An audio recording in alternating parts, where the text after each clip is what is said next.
ஆச்சி கொழுக்கட்டை மாவு வந்தாச்சு. ஆச்சி கொழுக்கட்டை மாவிற்கு கொழுக்கட்டை அச்சை கேட்டு வாங்குங்கள்.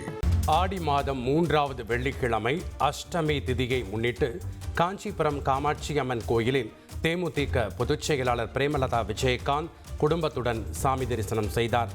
மகன்கள் விஜய பிரபாகரன் மற்றும் சண்முக பாண்டியன் ஆகியோருடன் காமாட்சி அம்மன் மூலவர் சன்னதிக்கு சென்று சாமி தரிசனம் செய்து சிறப்பு வழிபாடு மேற்கொண்டார்.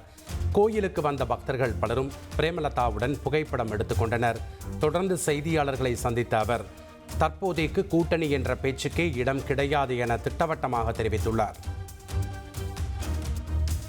எல்லாமே கட்சியை ஸ்ட்ராங் பண்ணிட்டு இருக்கோம்.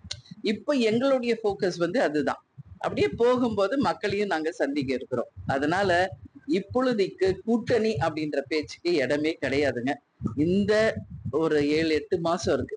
இந்த 7-8 மாசமும் மக்கள் சந்திப்பும் தொண்டர்கள் சந்திப்பும் தமிழ்நாடு முழுக்க. டிசம்பர்ல கடலூர்ல மாநாடு 9ஆம் தேதி நம்ம அறிவிச்சிருக்கோம்.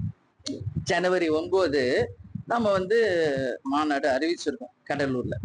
ஸோ அப்பதான் அது இறுதி கட்டத்தை அடையும். அப்போதான் அந்த அறிவிப்பு வரும்போது அதுதான் கரெக்டா இருக்கும். ஆச்சி கொழுக்கட்டை மாவு வந்தாச்சு. ஆச்சி கொழுக்கட்டை மாவிற்கு கொழுக்கட்டை அச்சை கேட்டு வாங்குங்கள்.